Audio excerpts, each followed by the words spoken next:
আসসালামু আলাইকুম। আমি শিপন মাহমুদ। আমি ফিজিওথেরাপিস্ট। আমি আজকে আপনাদের সামনে যে বিষয়টি নিয়ে আলোচনা করব সেটা হচ্ছে কাঁধে ব্যথা নিয়ে এবং কাঁধের ব্যথার সমস্যাজনিত কারণে যে সকল ফিজিওথেরাপি চিকিৎসা প্রদান করা হয়। আমরা আসলে জানতে পারবো আজকে আলোচনা থেকে যে আমাদের কাঁধে সমস্যা হওয়ার কারণ কি এবং কারণ কার বেশি হয় এবং সেখানটা হওয়ার কারণ এবং সাইন সিমটম লক্ষণগুলো কি এবং পরবর্তীতে এর চিকিৎসা ব্যবস্থা কোথায়। আমি দীর্ঘদিন ধরে ভাবতেছি আমি শোল্ডার জয়েন্ট নিয়ে আপনাদের সামনে কিছু আলোচনা করব, যেটা হচ্ছে আমাদের ফিজিওথেরাপি রিলেটেড কিছু চিকিৎসা পদ্ধতি নিয়ে। যাই হোক, আমি আজকে যে বিষয়টা নিয়ে আলোচনা করবো সেটা কাঁধে ব্যথা শোল্ডার জয়েন্ট। আমাদের শোল্ডার জয়েন্ট হচ্ছে একটি synovial ball and socket joint. আমাদের যে সাইনোভিয়াল জয়েন্ট মানে হচ্ছে এটা একটা মুভমেন্ট অ্যাবল, আমাদের একটা বড় ধরনের জয়েন্ট। আমাদের এই জয়েন্টগুলোতে কি কি সমস্যা হতে পারে সেটা আমি এখন আপনাদের সামনে একটু আলোচনা করব। মূলত এই জয়েন্ট আমাদের একটা জয়েন্ট তৈরি, এখানটা এই জয়েন্টটার ভিতরে আমাদের কিছু মাসেল, লিগামেন্ট, বনস এবং হাড় আছে এবং যার প্রেক্ষিতে এখানে আমাদের কিছু নার্ভ সাপ্লাইও আছে। এটা আসলে আল্লাহ তাআলার একটি সৃষ্টির একটি বিশাল রহস্য, যেটা আল্লাহ তাআলাই ভালো জানেন। এখন আমাদের এই জয়েন্টটাতে যে সকল সমস্যাগুলো আমাদের হয়ে থাকে তা আমাদের এই জয়েন্টটা হচ্ছে আমাদের একটা কম্পোনেন্ট কিছু জিনিস থাকে, যেমন বললাম হাড়, মাংস, নার্ভ, তারপর যে লিগামেন্টগুলো থাকে এবং বার্সা থাকে। আমাদের সেই অনুসারে জয়েন্টগুলোর সমস্যা হয়ে থাকে। আসলে হতে পারে আপনার বনসি সমস্যার কারণে আপনার কাঁধে ব্যথা হচ্ছে, আপনার মাংসপেশির সমস্যার কারণে হচ্ছে, কোথাও নার্ভের কম্প্রেশন আছে, অথবা কোনো লিগামেন্ট ইনজুরি হয়েছে, অথবা বার্সার যে ফ্লুইডটা সেই ফ্লুইডটা শুকিয়ে গেছে। তো মূলত আমরা এখানে জানবো আমাদের যে সকল সমস্যাগুলো হয় সে সমস্যা আমাদের কি কি ধরনের আমাদের এই সমস্যাগুলো হয়ে থাকে। এবং আমরা এই শোল্ডার জয়েন্টের ক্ষেত্রে আমাদের যে সকল সমস্যাগুলো হয়ে থাকে, কাঁধে ব্যথা হয় এবং ওই মাংসপেশি টিয়ার হয় আর কি, যেমন হঠাৎ আঘাত লাগা বা হঠাৎ কোনো আরটিএ রোড ট্রাফিক অ্যাক্সিডেন্ট থেকে হতে পারে, পড়ে গিয়ে হতে পারে, হঠাৎ আঘাত লাগা থেকে মাংসপেশিতে সমস্যা হতে পারে, ফ্র্যাকচার বোনসে ফ্র্যাকচার হতে পারে, তারপর হচ্ছে লিগামেন্ট ইনজুরি হতে পারে, ডিসলোকেশন মানে আপনার যে জয়েন্টটা এখানে আছে এখান থেকে সম্পূর্ণভাবে সরে গেল, অথবা সাবলেক্সেশন কিছুটা সরে যাওয়া, তারপর হচ্ছে বার্সা মানে জয়েন্টের ভিতরে যে ফ্লুইডগুলো আছে সেই ফ্লুইডটা শুকিয়ে যেতে পারে, জয়েন্টটা স্টিফনেস হয়ে যেতে পারে, তারপর হচ্ছে আর্থাইটিস হতে পারে, জয়েন্টের যে সকল জয়েন্টগুলোতে ক্ষয়জনিত সমস্যা হতে পারে। এই ধরনের বিভিন্ন ধরনের সমস্যাগুলো হতে পারে, যেমন আপনার স্ট্রোক যারা করে, স্ট্রোকের কারণে অনেক দিন যাবৎ যেমন এক পাশ অবশ হয়ে গেল, অনেক দিন যাবৎ মুভমেন্ট না থাকার কারণে মূলত তাদের সাবলেক্সেশন হয়ে যায়, মাংসপেশিগুলো একটু এখান থেকে ছেড়ে দেওয়ার কারণে জয়েন্টটা নেমে যায়, আবার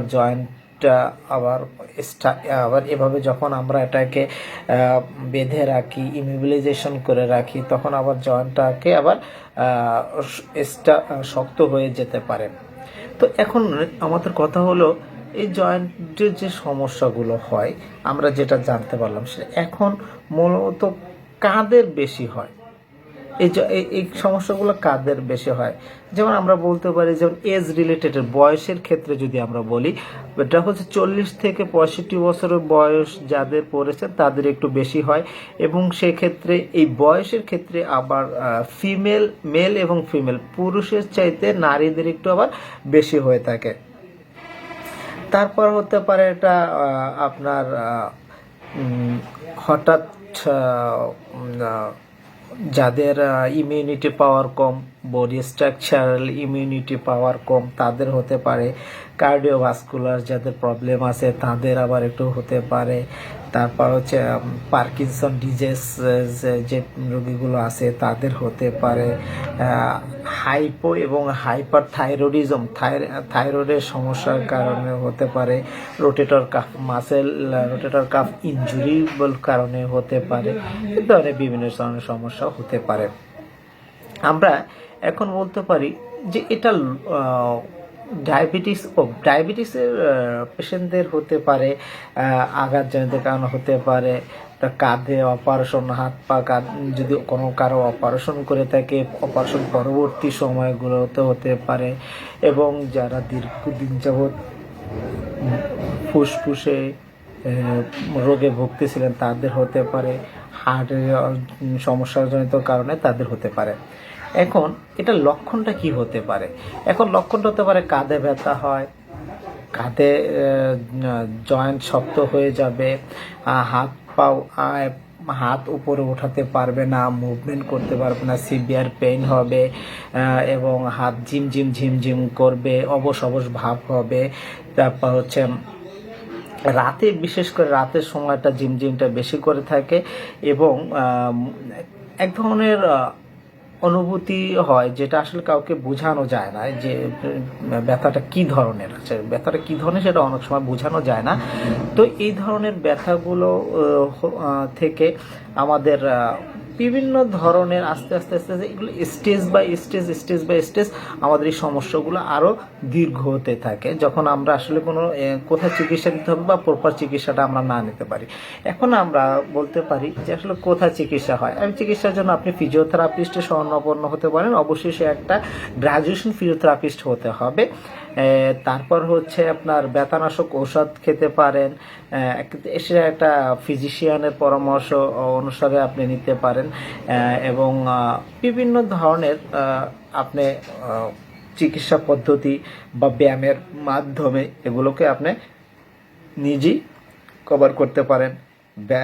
একজন ফিজিওথেরাপিস্ট আপনাকে যে হোম অ্যাডভাইসগুলো দেখিয়ে দিবে সেটার মাধ্যমে আপনি করতে পারেন। আজকে আমি যে আবার আরেকটা বিষয় নিয়ে যেটা আলোচনা করব, সেটা আমাদের একটা শীতকালে মূলত কাঁধের সমস্যার জনিত কারণগুলোর ক্ষেত্রে একটা বেশি হয়ে থাকে, সেটা হচ্ছে ফ্রোজেন শোল্ডার। ফ্রোজেন শোল্ডার হচ্ছে একটি সাইনোভিয়াল জয়েন্ট, বল ও সকেট জয়েন্টের যে ফ্লুইডটা থাকে সেটা একটা ইনফ্লামেশন জনিত কারণে হাড়, মাংস, পেশিতে ব্যথাটা আস্তে আস্তে ব্যথা সৃষ্টি হয়, এবং মুভমেন্ট করা যায় না, এবং আস্তে আস্তে জোড়াগুলো স্টিফনেস হয়ে যায়। এখন এই জয়েন্টটাতে হচ্ছে একটা ইনফ্লামেশন কন্ডিশন যখন হয়ে যায়, তখন এটার কয়েকটা ধাপ আছে। কয়েকটা ধাপের ভিতরে আপনার যে প্রাইমারি স্টেজ এবং সেকেন্ডারি স্টেজ।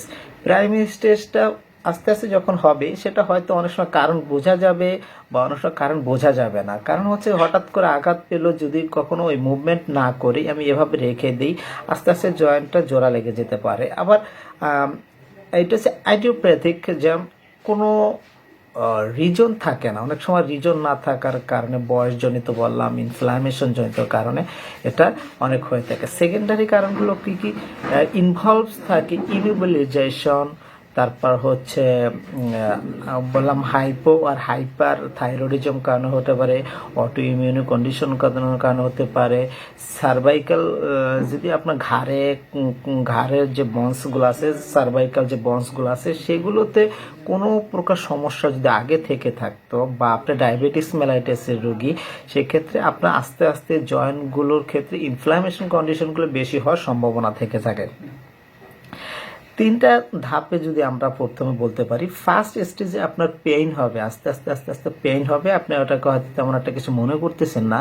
দ্বিতীয় স্টেপে আপনার জয়েন্টটা আস্তে আস্তে শক্ত হয়ে যাবে, যেটা আপনার রেঞ্জ অফ মোশন থাকবে না, আপনার যে গ্রাভিটিতে হাত ওঠাতে পারতেছেন সেটা আপনি উঠাতে পারবেন না, এরকমের আপনি উঠাতে পারবেন না, আপনি সামান্য কিছু ব্যথা অনুভব করবেন। থার্ড যেটা হচ্ছে রিডাকশন অফ জয়েন্টের যে স্পেসটা থাকার কথা, সেই স্পেসটা থাকবে না, এবং থার্ড স্টেজে আপনার সিভিয়ার পেইনফুল হবে, একদম আপনি এটা সহ্য করতে পারবেন না।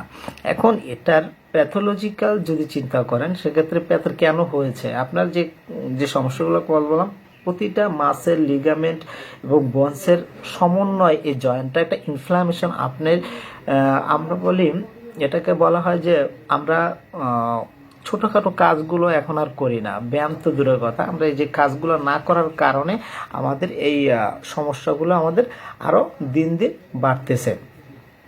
এখন আমরা যদি বলি এর চিকিৎসা ব্যবস্থাটা কি, এর চিকিৎসা ব্যবস্থা যদি আপনি বলতে চান, আপনি একজন ফিজিওথেরাপিস্টের কাছে যখন যাবেন, সে আপনার হিস্ট্রি নেবে এবং কবে থেকে ব্যথা, কি ধরনের ব্যথা, আপনি এর আগে কোথায় চিকিৎসা নিয়েছেন, এবং আপনার যদি কোনো ডায়াগনোসিস থেকে থাকে, যেমন আপনি এক্স রে কাগজ দেখাতে পারেন, প্যাথোলজি কাগজ দেখাতে পারেন। এক্স রেতে সে দেখতে পারবে আপনার জয়েন্টে কোনো সমস্যা আছে কিনা, আর্থাইটিস আছে কিনা, জয়েন্টে স্পেস ন্যারো হয়ে গেছে কিনা, এগুলো সে দেখবে। বোন ডিজেনারেটিভ কোনো চেঞ্জ আছে কিনা।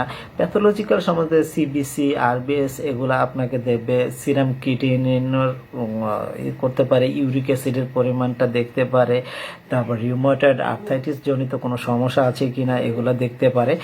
এখন আপনার এই সমস্ত পরীক্ষার সমন্বয় করে সে আপনাকে একটা ফিজিক্যালি একটা অ্যাসাইনমেন্ট করবে। একজন ফিজিওথেরাপিস্ট আপনাকে একটা ফিজিক্যালি অ্যাসাইনমেন্ট করবে এবং সেই অনুসারে সে কন্ডিশনটা লিখবে। এটা আরেকটা নাম আপনার ক্যাপসুলাইটিস, এডিশনাল ক্যাপসুলাইটিসও আমরা অনেক সময় বলে থাকি। ফার্স্ট স্টেজ, সেকেন্ড স্টেজের ক্ষেত্রে আমরা এডিশনাল ক্যাপসুলাইটিস বলে থাকি, এবং থার্ড স্টেজটা আমরা একদম ফ্রোজেন শোল্ডারে আমরা ধাপে নিয়ে যাই।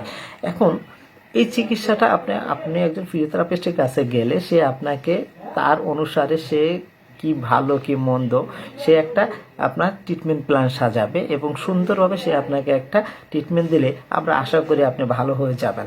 এখন কথা হলো, ফিজিওথেরাপিস্টের কাছে যাওয়ার আগে আপনি কি করতে পারেন। আগে আপনি যাওয়ার আগে আপনি এই জায়গাটাতে গরম হচ্ছে কিনা বা ঠান্ডা থাকতেছে কিনা, বা এই জন্য যদি গরম থাকে সেক্ষেত্রে আপনি তো এখানে একটু হালকা ঠান্ডা দিতে হবে, কিন্তু ঠান্ডা লাগলে আবার ফ্রোজেন শোল্ডারটা আরও বেশি বের হয়ে যায়। তো সেক্ষেত্রে আপনি আস্তে আস্তে মুভমেন্ট করার চেষ্টা করেন। এখানে হট প্যাক নেন, হট প্যাক আস্তে আস্তে গরম নিয়ে আপনি মুভমেন্ট করার চেষ্টা করেন। তারপর হচ্ছে আপনি একজন চিকিৎসকের পরামর্শ অনুযায়ী নন স্টেরয়েড যে ট্যাবলেটগুলো আছে সেগুলো খেতে পারেন। কিন্তু আমার মনে হচ্ছে যে আপনি যত শীঘ্রই আপনি একজন ফিজিওথেরাপিস্টের কাছে যাবেন তত তাড়াতাড়ি আপনি আসলে সুস্থ হবেন। কারণ এই সমস্ত কন্ডিশনারগুলোর ক্ষেত্রে এখন ঔষধ খাবেন, আপনি এখন ভালো থাকবেন, কিন্তু কিছুক্ষণ পরে আপনার ব্যথাটা আবার চলে আসবে। সুতরাং একজন ফিজিওথেরাপিস্টের গুরুত্ব অপরিহার্য। আমি আশা করি আসলে এই ভিডিওটা আমার হচ্ছে যারা সাধারণ রোগী এবং যারা বুঝতেছে না যে তাদের এই সমস্যাগুলো আছে কিন্তু কোথায় যাবে বা কি করবে, তাদের জন্য আমি এই ভিডিওটা তৈরি। এটা আসলে কোনো প্রফেশনালিজমের জন্য না। আমি আশা করব এই ধরনের সমস্যা যদি থেকে থাকে তাহলে আপনারা আমার সাথে যোগাযোগ করতে পারেন। আমি আশা করি ইনশাল্লাহ আমি আপনাদেরকে ভালো একটা পরামর্শ দিতে পারবো।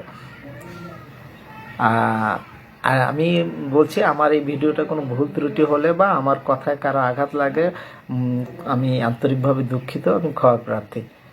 আসসালামু আলাইকুম।